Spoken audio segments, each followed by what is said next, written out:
परिस्थिती बदलण्यासाठी फक्त एक व्यक्तीला बदनाम करून एका गावाची प्रगती कितीही विकास थांबू शकतो. माझ्यासारख्याला तर मी काल माझ्या जीवनात एवढा कधीच अस्वस्थ झाला नव्हतो, तेवढा अस्वस्थ कधीच.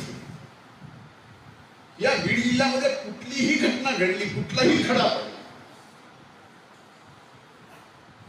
माझ्या पावती माझ्या नावावर आहेच, माझ्या विरोधात भाषण आहेच. मी म्हणलं गेलंय तरी झालंय कुठं, कुणाचं झालंय, तो कोणत्या जातीचा, तो कोणत्या जातीचा, घेणं नाही देणं नाही, वाजवा झाला. ठीक आहे, त्या गोष्टीला आपल्याला परिणाम होत नाही. ते संघर्षाचं जीवन मी जगलंय.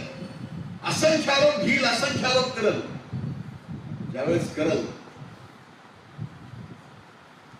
मी कधीच हातात खरा कागद घेतल्याशिवाय कोणावर आरोप केला ना. मला आज करायचं नाही, मला काही एक विषयावर बोलायचं. पण वस्तुस्थिती या की यामुळं काय होत आहे, एक व्यक्तीला बदनाम केल्यामुळं आपल्या इकडे येणारी जी प्रगती आहे. कोण म्हणतं सिमेंट फॅक्टरी कशी आली, आज कशी कुणाला माहिती की सिमेंट फॅक्टरी कशी आली? सिमेंट फॅक्टरीची जमीन पासून सिमेंट फॅक्टरीला द्या, माझ्याकडे असलेलं राखेचं टेंडर पूर्ण फुकट, 1 रुपया. या सगळ्या परिस्थितीमध्ये आज आपण परळीमध्ये शिक्षण संस्था चालू केली आहे. माझ्यावर परळी सर्वांगीण विकासाची जबाबदारी आहे. आता आमदार म्हणून परळीत येणारे जाणारे सगळे रस्ते अतिशय चांगले केले. परळी शहरातले आपण चांगली कामं करतो. मला ना आता एवढे चांगले रस्ते केले. आता बघा, परळीपासून निघाले बिडापर्यंत रस्ते एवढे चांगले केले, पांगरीपर्यंत 72 गतिरोधक लावले. रस्ता केला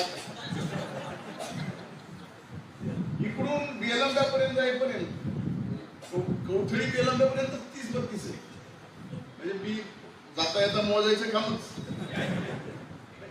हा सुद्धा एक मानसिक बदल. ज्यावेळेस विकास पाहिजे असतो, ज्यावेळेस प्रगती पाहिजे असते, त्या प्रगतीला ज्यावेळेस गती पाहिजे असते, ती गती पुन्हा आपण गतिरोधकला वाढवतो. ही मानसिकता बदलणं सुद्धा आज गरजेचं आहे. प्रत्येकाला वाटतं की आपल्या ह्याच्यात अनेक चांगल्या गोष्टी आहेत. आज तुम्ही बघा, ऍग्रिकल्चर कॉलेज, मी आज कृषी मंत्री झालो, ऍग्रिकल्चर कॉलेज आणलं. काही पशुसंवर्धन मंत्री झाला, त्यांनी पशुसंवर्धन कॉलेज आणलं. ऍग्रिकल्चर कॉलेजचं आता काम बऱ्यापैकी वर आले. त्यावेळेस तुमच्या लक्षात येईल वर जाऊन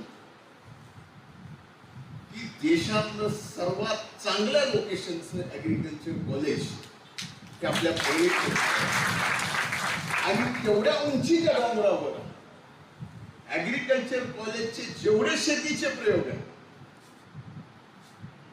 जे आपण काळ्या जमिनीत करतो, तेवढ्या उंचीच्या डोंगरावर मामा आपण त्या ठिकाणी शेती करणार आहोत. आणि त्यावर agriculture engineering, agri food tech आणि ऍग्रिकल्चर हे 3 कॉलेज.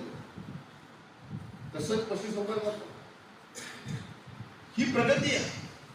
यातून अनेक विद्यार्थी येणार आहेत.